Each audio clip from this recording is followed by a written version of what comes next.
Creative Talk masih bersama saya Tom The Titans, dan tamu kali ini spesial karena penulis buku yang sudah tidak asing lagi, khususnya di kota Bandung, Jawa Barat. Karena bukunya juga menceritakan tentang Bandung.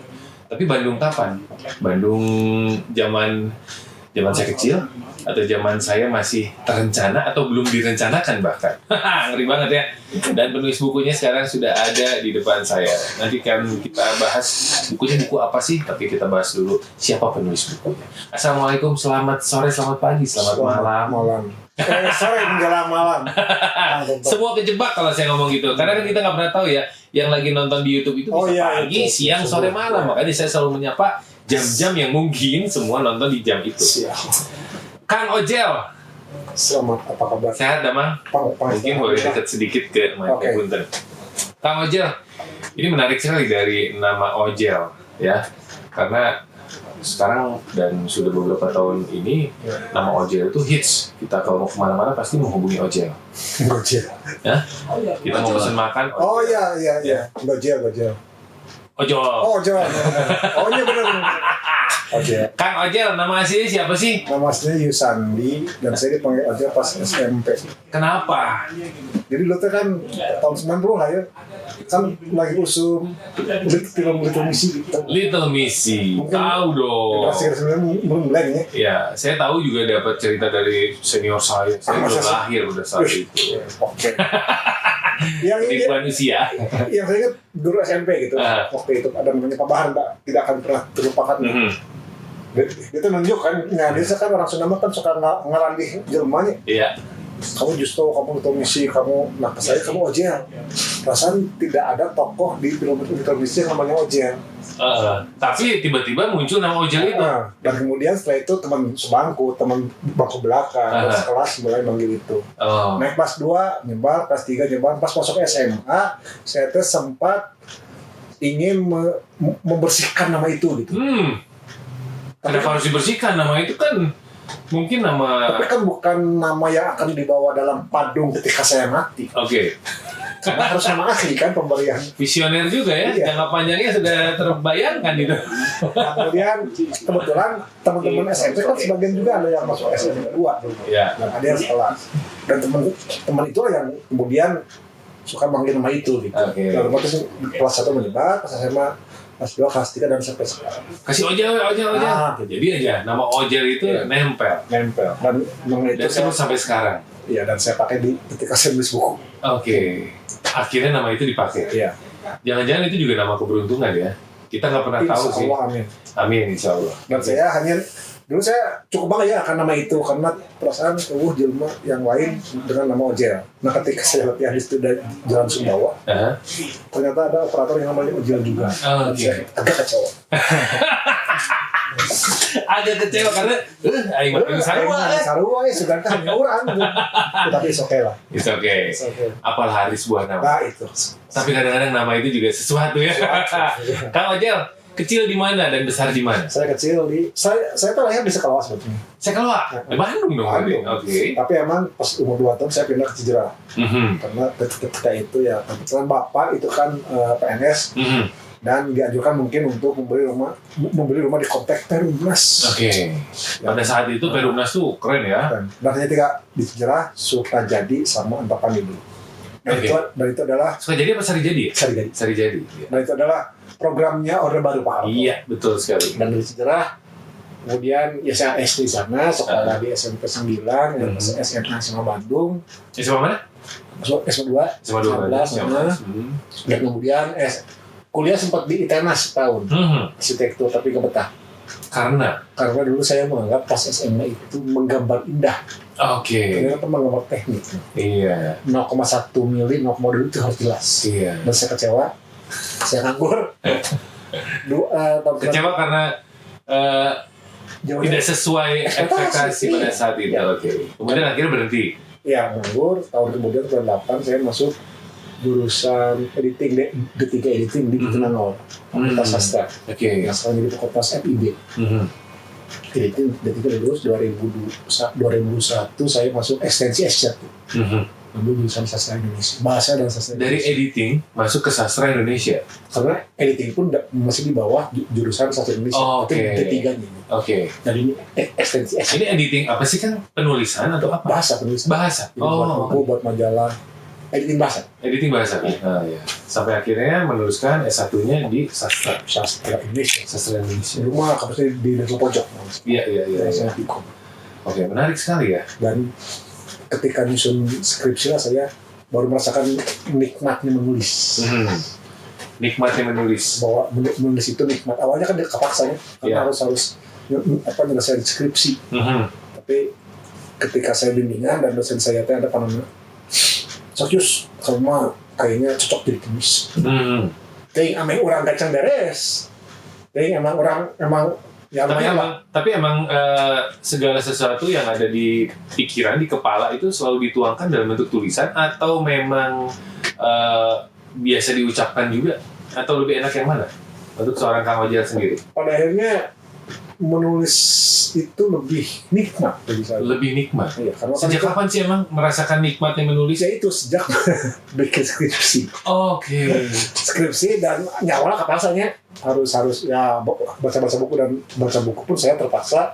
Tapi setelah kemudian menikmati, dan setelah itu si dosen yang ngasih supportnya, dan setelah itu saya berpikir kayaknya enak juga jadi penulis gitu. Kang, musisi banyak yang bilang ini genetik nih, orang tuanya dulunya seniman juga, penyanyi, pemain band, alat musik, semua bisa dipakai alat musik segala macam gitu ya. Dan penulis itu juga konon katanya ini juga salah satu penyakit keturunan. Saya bilang penyakit memang DNA. Maksudnya garisnya itu memang kalau dilihat taruhun gitu ya, Ya, di atasnya betul. Kang Ojal sendiri, ada nggak sih yang keluarganya mungkin pada saat itu juga penulis gitu? Kalau penulis mungkin enggak, tapi orang tua kebetulan guru dua-duanya. Ibu saya guru TK, ya kemudian jadi kepala sekolah TK. Bapak saya juga guru, dan kemudian kerja di Pedanka. Jadi kalau basic untuk memberikan ilmu itu ada. Oke. Karena ya ngerti dulu ya. Iya. Dan kebetulan juga nenek saya, maksudnya ibu dari ayah saya itu seorang guru juga. Iya. Dan karena itu bapak mah anggarnya kalau orang teh orang udah jadi guru kawin jeung guru oge. Oke, itu kan. Tapi kayaknya kalau dirunut ada sih kayaknya si maksudnya karuhunnya Taruhun yang yang memang dulu ternyata ada seorang penulis ya. penulis ya. Tapi belum teracak aja sih. Belum terlacak, belum terlihat dengan jelas ya. Iya, betul. Ya. Dan menariknya adalah buku yang dibuat oleh Kang Ojal sendiri ini adalah yang berjudul Bandoeng Waktoe Itoe. Iya. Bandung Waktu Itu. Apa sih yang melatar belakangi seorang Kang Ojal menulis buku tentang Bandung Waktu Itu? Apa sih emang yang ingin diangkat? Karena Bandung Waktu Itu tuh sebenarnya kalau saya lihat dari judulnya, saya bingung. Ini waktu kapan sih? Apakah waktu kemarin? 1 dekade ke belakang, 2 dekade, apa mungkin 1 abad yang lalu, entah kapan. Nah ini yang ada di buku ini atau yang ingin diceritakan dari Bandung Waktoe Itoe itu di mana sih? Jadi awalnya kan saya teh sejak itu udah suka sejarah. Dan saya teh sudah suka sejarah, nggak tahu kenapa ya. PSPD saya suka pilihan meskipun betul makan judulnya PSPD gitu. Dan yang ketimbang saya misalnya belajar pelajaran ekonomi. Apalagi matematika mungkin ya? Matematika saya agak pintar saya sedikit. Oh, oke. Tapi maksudnya ya, tapi logika saya tentang angka emang kacau balau. Iya. Dan saya suka sejarah ya, meskipun anak-anak SD-nya. Iya. Tapi ketika besar dan ketika saya juga suka membaca buku-buku sastra, buku-buku sejarah, keinginan itu si gairah itu makin menggebu gitu. Dan saya rasa sejarah itu bisa menjawab fenomena yang terjadi sekarang ini gitu. Oke. Terutama yang saya tertarik adalah sejarah mentalitas. Sejarah mentalitas. Jadi kan dalam disiplin ilmu sejarah juga kan dibagi-bagi gitu. Ada sejarah politik, sejarah militer, sejarah sosial, sejarah ekonomi, dan lain-lain. Dan yang mencetuskan teori sejarah mentalitas kan sebetulnya sejarawan Prancis. Dan dari sana kayaknya menarik kalau nulis tentang sejarah mentalnya orang Bandung, karakter orang Bandung seperti kumaha sih. Ya saya pun kan bisa merasakannya. Saya juga orang Bandung gitu.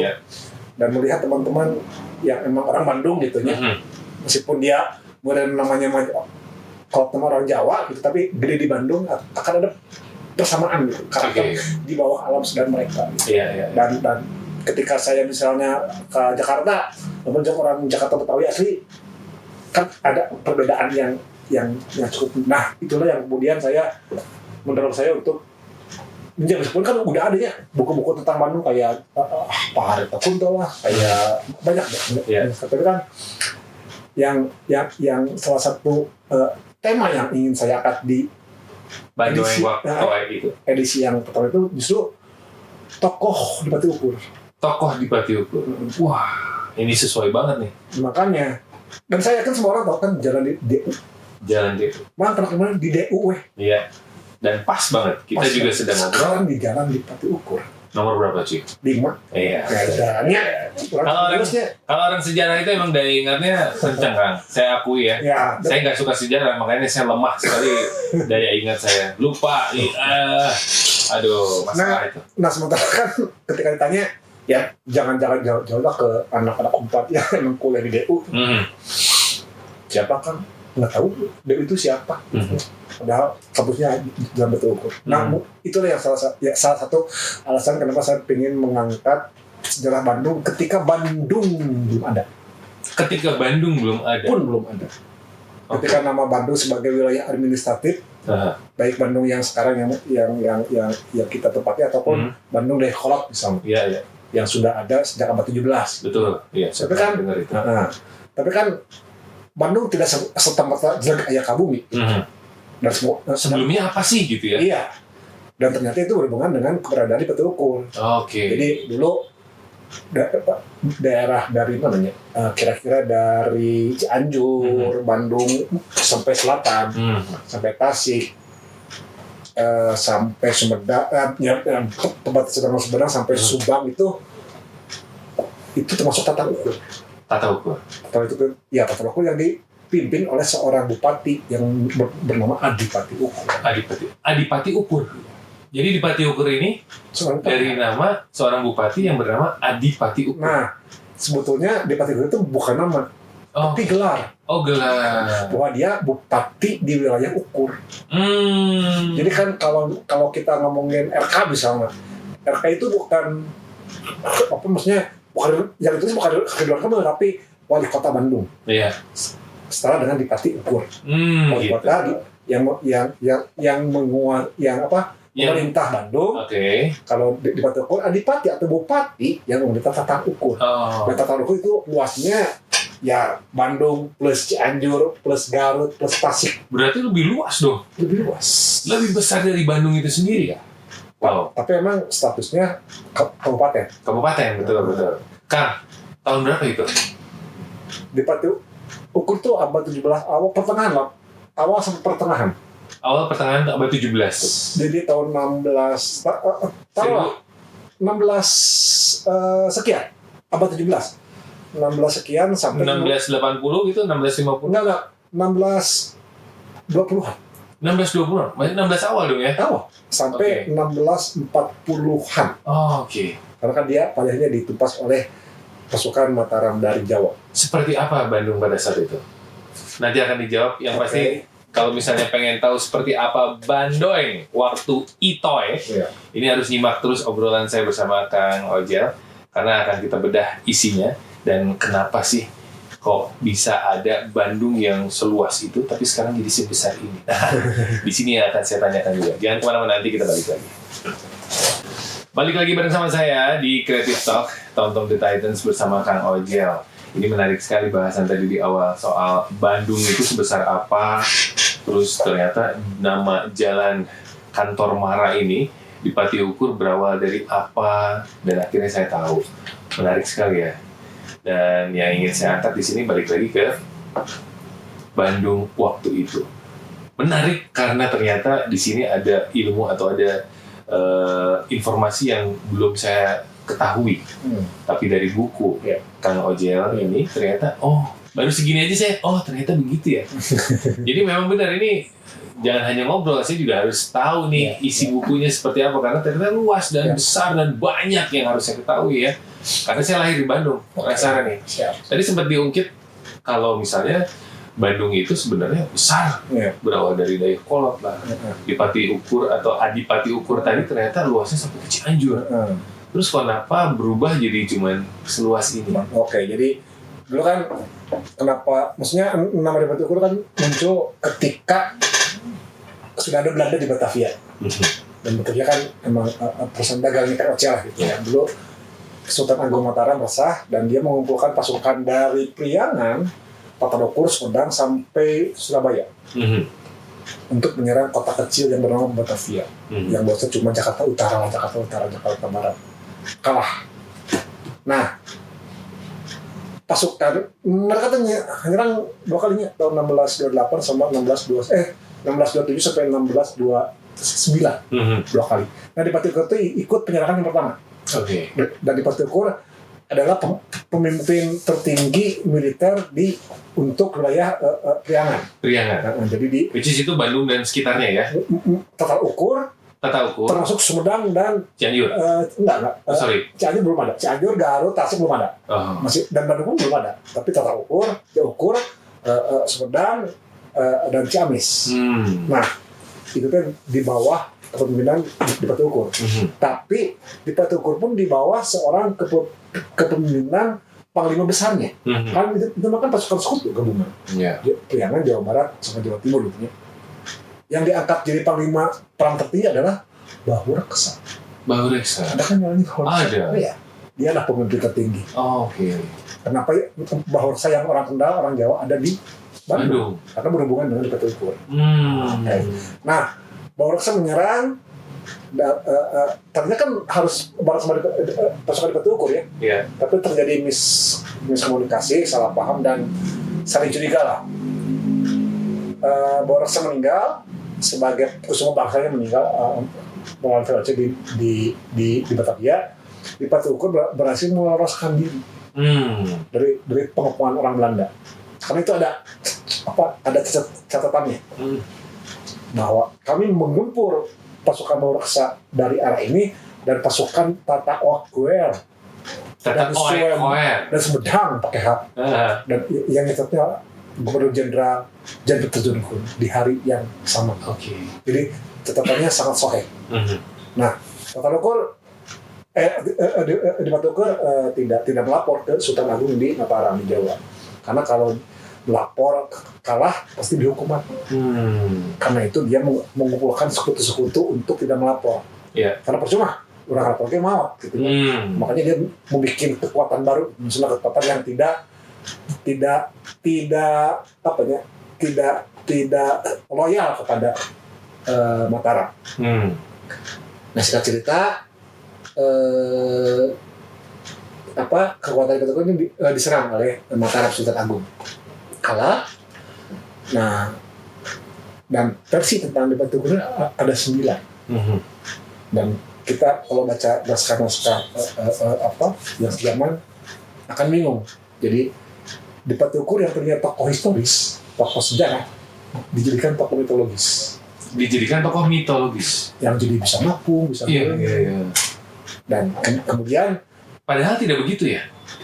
Ya walau alam, karena saya pun tidak benar-benar saat itu. Tapi kan kalau menurut metodologi ilmu sejarah yang memang sangat logis dan rasional kan sebetulnya Dipati Ukur adalah dipandang sebagai orang biasa. Tapi ya karena bangsa orang mistisnya dan sakti pada saat itu ya. Dan kemudian jadi namanya diputihkan gitu. Kemudian ya, Tata Taruh ya setelah Dipati Ukur dan kawan-kawan dihukum mati, Tata Taruh ini kan kosong. Nah, sama Sultan Agung sebagai maksudnya sebagai dunungan dibagi 3 wilayah. 1 Kabupaten Bandung yang ibu kotanya di Dayakolot. 1 Kabupaten Sukapura yang nanti jadi Tasik. Satu lagi Kabupaten Parakan Muncang yang sekarang jadi sebuah daerah kecil di Rancayakekta. Dan itu terjadi pada tahun 1641. Nah, karena itu pun diangkat 3 Udana Mantu, maksudnya 3 Mantri Agung atau Bupati untuk menguasai ketiga wilayah pecahan Tata Ukur. Nah, yang jadi bupati pertama Kabupaten Bandung di develop adalah King Abehi Astamanggala yang setelah dilantik oleh Sultan Agung bergelar Temenggung Wira Angun-Angun. Makanya ada yang Wira. Semua yang kita bahas, yang disampaikan sama Kang Ojel, ini semua nama-nama yang kebetulan ada jalannya di sini. Iya. Jadi sejarah itu semua terbukti di sini ya. Iya, maksudnya kemudian jalan itu maksudnya nama-nama tokoh sejarah itu kemudian dipakai jalan biar orang minimal tahu nama aja. Kenapa ini dan siapa ini gitu kan. Nah, Kang Ojel, saya mau tanya, kenapa Kang Ojel itu mencari tahu yang seperti ini sih Kang, selain Kang ini suka gitu? Ya karena sejarah itu kan ada metodologi ya, ada riset kan. Ada riset itu. Dan riset kan saya ambil dari buku-bukunya. Dan ya kebetulan banyak gitu. Termasuk catatan orang Belanda di zaman yang sama gitu. Sampai akhirnya dibikin lah cerita ini versi Kang Ojel dalam bentuk buku di Bandung. Waktu itu Bandung gitu. Oke. Jadi Bandung sebagai kabupaten sebetulnya sudah sangat tua. Dan ini untuk isi bukunya, apakah semua menceritakan sedetail itu? Berapa halaman kan bukunya kan? Sebenarnya 200 itu. Ya 150-an. Ya sekitar lah. Hampir 150. Jadi emang buku itu dibagi dalam beberapa bab ya. Bab pertama saya justru ngomongin Bandung zaman kuno, zaman purba. Iya. Ketika masih belum ada Bandung, belum ada itu, tapi yang ada cuma Gunung Sunda. Dan kemudian juga katanya Gunung Sunda meletus, kan kemudian jadi danau gedenya. Iya. Nah, danau itu kemudian yang disebut Danau Bandung Purba. Danau Bandung Purba. Nah, berarti nama Bandung sebetulnya sudah dikenal sama orang Sunda sebelum kota Bandung ada. Dan Bandung itu kan artinya serasi. Serasi? Kembar. Oke. Sejajar. Kenapa sejajar? Karena Sidar itu kan sebetulnya danau gede yang dibatasi oleh tebing. Jadi kalau dilihat dari atas kan kesannya kembar. Makanya Danau Bandung, Danau Kembar. Danau Kembar. Ya, kemudian berabad-abad kemudian airnya merembes jadi lembah yang jadi mangkuk itu. Iya. Yang kemudian nanti jadi kota Bandung. Iya. Kemudian dan dari sana selanjutnya saya membahas Bandung zaman purba. Sebelum zaman adanya zaman Islam, sebelum zaman Islam gitu. Yeah. Karena kan di Bandung pun kan ditemukan banyak arca-arca ya. Nah, tapi kan sebelum tata ukur kan kemudian banyak data tentang Bandung ketika orang-orang Belanda VOC mulai eksplor ke misalnya Tangkuban Perahu misalnya. Jadi ada seorang gubernur jenderal VOC nyukruk tahun 17 sekian ke Gunung Tangkuban Perahu untuk mendapatkan misi belerang buat bahan misi itu. Dan kemudian perlahan-lahan peta maksudnya wilayah Jawa kan terpetakan oleh mereka. Dan sebetulnya Bandung tidak terlalu bukan wilayah yang emang kosong 100%. Jadi sejak tahun misalnya ada peta Belanda tahun 17 sekian lah 1770 di sana sudah ada nama Geger Kalong. Dan itu kan berarti sangat tua. 1700 sudah ada nama Geger Kalong. 1770-an lah. Ya 1700 sekian. Geger Kalong sudah ada dicatat dalam peta Belanda. Wow. Berarti orang Geger Kalong sangat old school. Menurut terangnya. Ya maksudnya kan berarti Bandung tidak kosong-kosong amat gitu. Iya. Dan kemudian abad-abad selanjutnya, terutama abad 19 ketika orang-orang Belanda bikin perkebunan. Perkebunan kopi, kemudian teh, kemudian kina, dan lain-lain. Nah, kalau bikin perkebunan kan minimal harus riset nama-nama wilayah, dan mereka membuat petanya gitu. Iya. Dan kayak misalnya wilayah-wilayah abad-abad 19 ya, sudah ada Badubu. Sudah mulai itu ya. Sudah kemudian tahun 18 sekian sudah ada Dago. Tapi kan kita bayangkan Bandung itu saat itu belum ada bangunan-bangunan seperti ini gitu. Masih kampung. Dari yang Kang Ojel ceritakan ya, saya tadi sedikit menerawang seandainya saya bisa mengedipkan mata, kemudian saya masuk di masa itu. saya penasaran sama yang namanya jalan di Patiukur, di Gertalung, Dayakolot. Saya pengen masuk saya di situ. Pengen tahu Kang, seperti apa wilayah itu, beneran. Pernah nggak sih dirasakan sama Kang Wajida sendiri? Udah ngayang pisan asup di tahun itu. Seandainya ada mesin waktu yang memang bener bisa. Quantum leap nih. Ya itu. Entah quantum leap lah, entah quantum apapun itu kita. Bener nggak sih? Jadi Gara-gara film itu pun salah satunya ya saya berimajinasi udah ngayang asup di era ini, era itu gitu. jangan, mending jangan. Aduh, kenapa? Karena masih banyak mau. Oke. Bahkan Jadi, tahun 19 mematahkan ini namanya. Aing, tahun 1890 atau Oke. 19 awal lah. Di Simpang Dago itu masih banyak mau nonton ini nggak Lampung. Oh iya. Iya. 90. Ya. Masa? Enggak, 70-an kali. enggak. 1900 sekian. Oh. Sahabat yang lalu. Dan itu masih ada. Masih ada mau. Mungkin dari Gunung Dago atas itu mungkin Ya, ya. karena ini dulu kan Hutan kan itu hutan. Luwung. Dan tapi emang sudah ada jalan Dago. Dari sejak dulu namanya jalan Dago. Dago ya yang membelah ke gunung ke atas itu kan. Enggak, maksudnya Dago dari Terminal. Terminal sampai ke bawah. Katanya sampai ke atas sana kan? Ya, Sampai iya. Ya bisa kita ngomongin jalan yang Oh iya, jalan Bandung. utamanya lah ya, yang menuju ke Bandung ya. Oke. Bandung. Nah, tapi itu hanya jalan setapak. Dulu kenapa ada, maksudnya jadi orang Dago atas dulu kalau pingin ke Pasar Baru. Jadi Pasar Baru saat itu sih belum ada, mungkin baru Pasar Ciguriang lah, jalan Patihannya.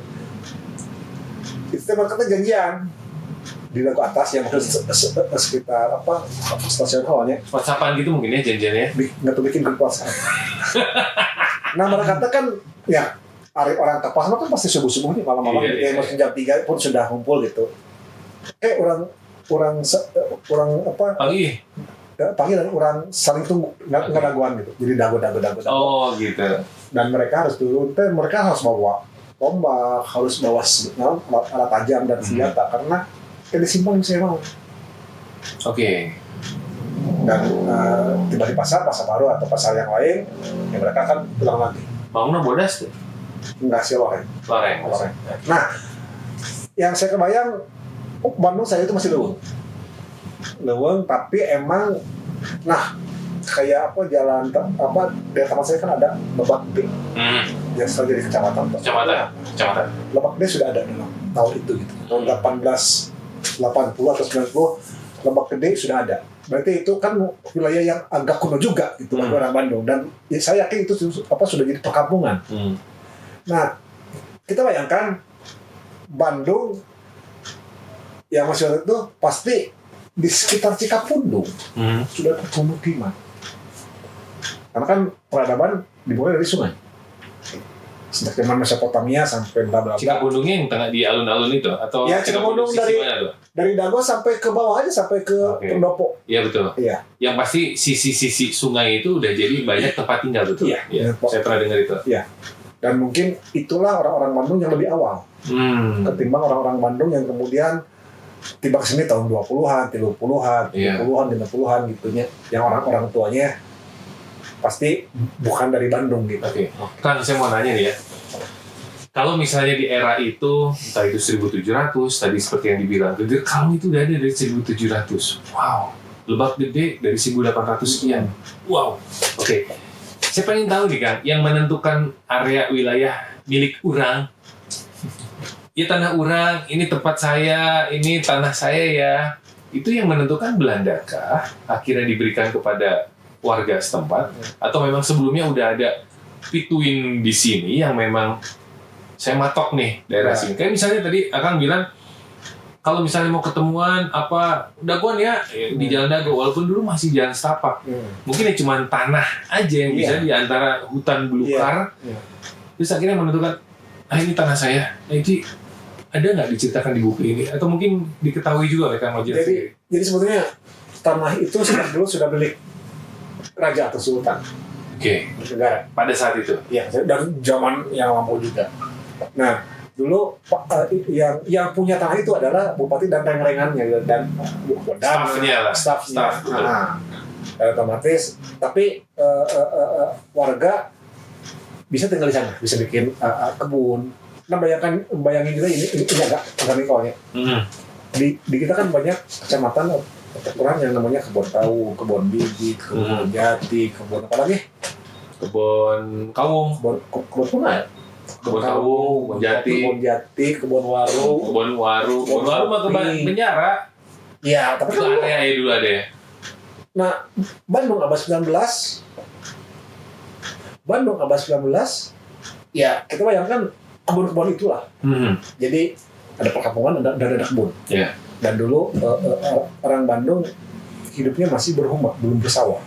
Nah, kembali ke yang kepemilikan tanah. Nah, jadi dulu rakyat itu bayar pajaknya justru bukan berupa uang kepada negara atau kepada bupati, tapi berupa pajak tenaga.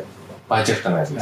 Makanya nanti ada istilah Merdekalio. Ada kan? Merdekalio. Terus ada Jalan Merdeka. Nah itu sejak tahun 19 awal itu sudah Jalan Merdeka Weh. Dan Merdekalio atau Merdekanyu, Merdeka, Old Merdeka. Jadi kenapa mereka disebut daerah Merdeka? Karena dulu ketika pemerintahan Bupati RAA Matapanegara, ada kan jalannya? Ada. RAA Matapanegara, itu Bupati Bandung. Peralihan abad abad 19 sampai abad 20. Dia jadi kan dulu rumah-rumah orang Bandung pribumi ya, bukan orang Belanda. Itu kan atap-atapnya kan kebanyakan dari pelapah, dari ijuk gitu, belum genteng. Betul. Nah, karena sering kehuruan, kebakaran, makanya si bupati itu menyuruh orang Balobur untuk bikin kursus bikin genteng. Nah, kepada masyarakat yang lain biar untuk mengalihkan atap yang tadinya ini jadi genteng karena biar nggak kebakaran. Nah, kemudian yang kedua adalah orang-orang Balobur. Dan orang-orang Balobur kemudian berkat jasanya mereka mengkursuskan masyarakat setempat buat bikin genteng. Hadiahnya dari sana apa? Merdeka dari bayar pajak. Oh, makanya free tax ya. Jadi nggak bayar pajak untuk area situ. Tapi nggak tahu untuk berapa tahun ya kalau jelas. Tapi yang minimal itu menjelaskan kenapa ada Jalan Merdekalio. Kuliah itu kan genteng. Jadi mereka merdeka karena membuat genteng. Oke. Dan awalnya di daerah Merdeka, tapi kemudian karena Jalan Merdeka mau dibikin jalan utama mungkin. Ya, jalan utama. Karena kan terus ada Dago. Iya. Mau dibikin sekolah Belanda, mau dibikin balai kota, mau dibikin quick school yang sekarang jadi Polrestabes, otomatis dibedol. Itu yang sekarang jadi Merdekalio. Ya, maksudnya, nah keadaan berubah setelah Belanda datang ke sini. Jadi kan dulu sebetulnya sejak awal abad 19 secara de facto dan de jure Jawa itu kan sudah termasuk jajahannya Belanda. Iya. Otomatis si bupati harus turun. Nah dulu kan Kabupaten Bandung itu kan luas sekali dari kalau sampai ke selatan ya sampai ke sini pun itu dulu wilayah Kabupaten Bandung. Nah setelah daerah kalau ibu kota pindah dari daerah kalau ke yang sekarang untuk tujuan karena ada dibikin jalan raya Dendels dari Anyer sampai Banyuwangi gitu nih, otomatis itulah permulaan ada pemukiman orang Eropa. Dan makanya nanti ada Jalan Braga, ada sampai ke Dago, Merdeka jadi komplek-komplek Belanda. Nah saat itulah kekuasaan bupati dibatasi. Yang tadinya wilayah itu adalah pajaknya diserahin ke bupati. Nah setelah ada Belanda dibatasi. Batasnya apa? Kereta api yang sekarang. Sisi utara dan selatan. Nah makanya akan dirasakan betapa rindangnya Bandung Utara dan betapa gersangnya Bandung Selatan. Betul. Nah, untuk itulah kemudian ada pejabat Belanda yang untuk mengurus itu ya, namanya asisten residen. Nanti asisten residen ini berevolusi jadi wali kota. Nah, bentuk pemerintahan, bentuk jabatan yang namanya wali kota itu adalah jelas buatan Belanda. Tapi kan wali kota itu kan terjemahan dari Burgermaster, maksudnya pemimpin kota. Oke. Nah, di saat itu kan masih bupati ya. Oke, belum wali kota lah ya. Belum. Balik lagi ke pembahasan yang tadi. pada saat itu rumah dinasnya betul nggak sih yang di alun-alun itu? Atau betul? Yang di dekat ya kalau dulu sih seberang ya Masjid Agung itu ya, dan itu rumah dinas. Itu dari tahun berapa Kang? Karena itu termasuk bangunan yang bisa dibilang termasuk tua ya itu. Jadi setelah Bupati pertama tuh di situ atau? Sebetulnya itu kan anaknya, maksudnya dulu kan sebelum itu kan orang Bandung sudah punya bupati di Dayakolot. Dayakolot betul. Sejak Awangangun sampai Wiranto Kusuma kedua. Pas Wiranto Kusuma ke satu. Ketika Wiranto Kusuma kedua oleh Belanda diperintahkan untuk pindah ke Bandung Karang. Karena dia dekat sama jalan raya dan dari Asia Afrika. Nah kemudian sebetulnya kalau ciri khas tradisional yang masih tersisa ya itu Masjid Agung, Pendopo, alun-alun. Kalau konsep itu kan sebenarnya konsep kota kuno orang Indonesia. Iya. Makanya dimanapun pasti taruhlah di Jumurung lah. Masjid Agung kan pasti di barat. Dan di semua tempat Indonesia pun pasti di barat alun-alun. Iya. Kemudian itu ke Bupati. Bupati itu kan kemudian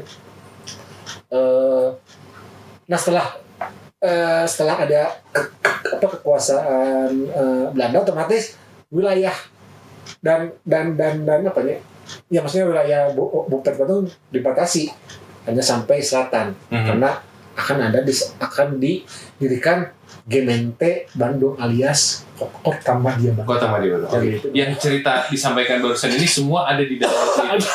Tuh. Jadi kalau misalnya pengen tahu lebih dalam, lebih detail lagi, bisa didapatkan buku Bandoeng Waktoe itu di semua jualan online. Silakan intip aja. Penasaran di mana? Nanti akan diinformasikan. Yang pasti kamu masih bisa dapatkan bukunya karena bukunya memang masih ada tersedia tapi sedikit.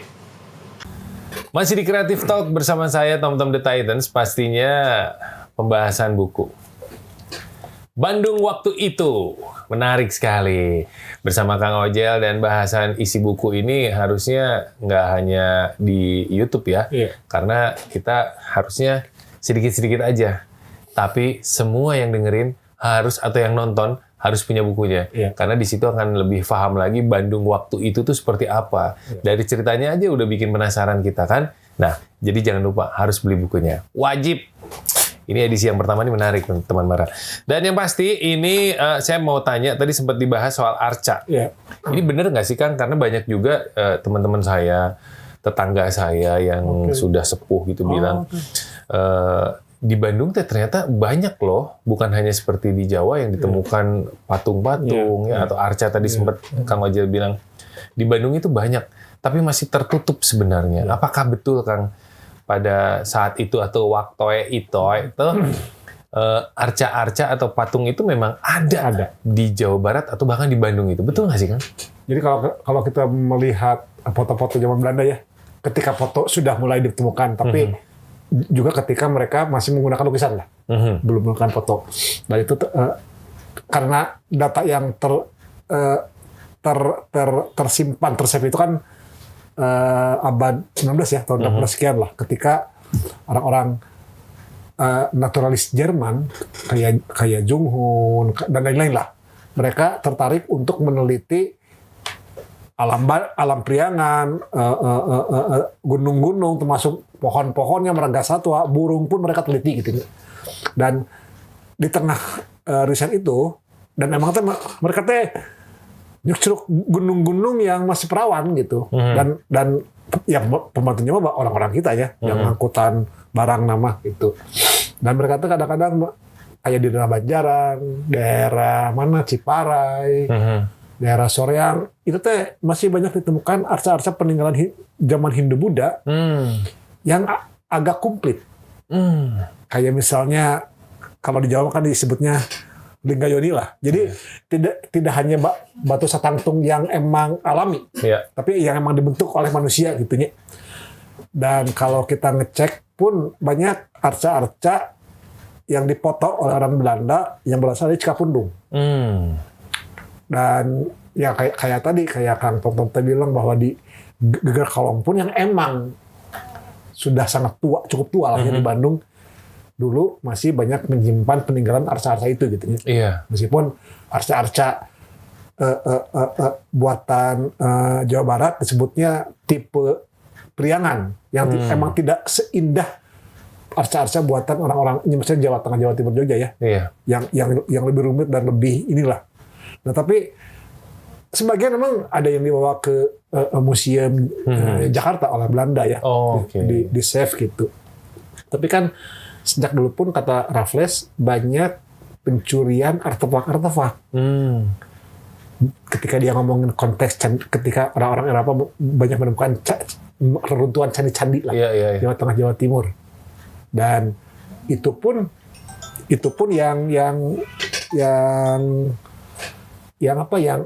yang mencuri juga kebanyakan orang-orang lokal karena kan mahal. Iya. Dan apakah bisa diuangkan itu ya? Jelas. Jelas. Dan ya selain juga emang dirampas dalam tanda petik oleh orang-orang Eropa. Kalau dibawanya ke museum oke lah. Tapi kan ada yang dibawa ke sendiri gitu, dibawa jadi balik. sebagai kolektor aja. Termasuk prasasti di Jawa. Nah, tapi emang kalau ngomongin Jawa kan jarang ditemukan candi meskipun ada candi. Tapi kan tidak seheboh yang dan sebanyak di Jawa lah, terutama Jawa Timur. Tapi emang jelas keberadaan arca itu ada wilayah yang masih meninggalkan Wurse itu dalam bentuk nama Arca Manik. Gitu. Pas juga tuh ya. Arca Manik. Saya yakin dulu itu ada sebuah arca atau beberapa arca. Nggak mungkin nama itu muncul kalau nggak ada arcanya. Kang, diceritain juga nggak di buku itu? Belum. Edisi kedua.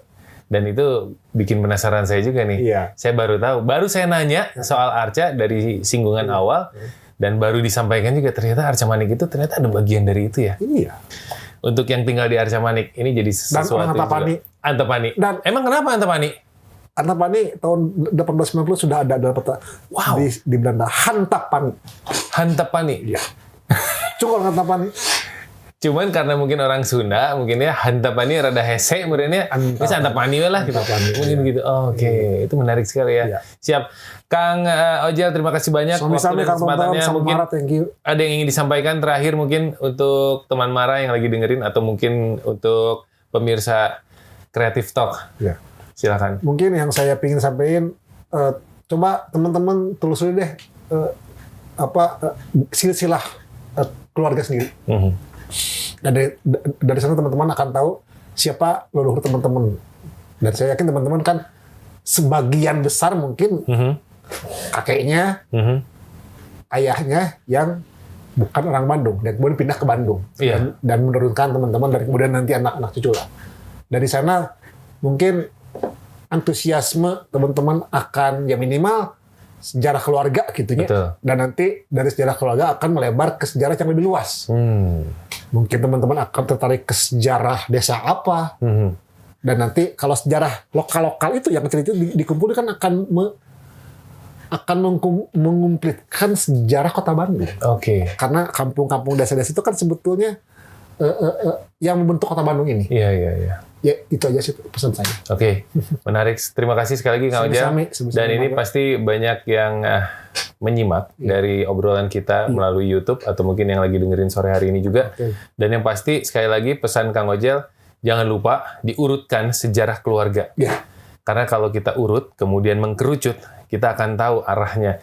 Kita nih dari mana, asalnya dari mana ya, siapa kita, itu akan terjawab semua. Dan apakah kita teh emang harus bangga jadi orang Indonesia? Nah, itu dia. Itu kan kalau memang bangga, cintailah negara kita dan ini. Dan Bandung pastinya. Siap. Kang Ojel sukses, lancar. Sampai ditunggu. Saya pasti langsung pesan ini bukunya. Dan kebetulan sudah ada manajernya di sebelahnya. Dan nanti saya pesan bukunya langsung. Tolong dikirim. Nuhun. Kang Ojel sukses, sehat selalu. Amin. Terima kasih. Sampai ketemu lagi di Creative Talk berikutnya dengan tamu-tamu yang spesial. Saya Tom the Titans pamit. Assalamualaikum.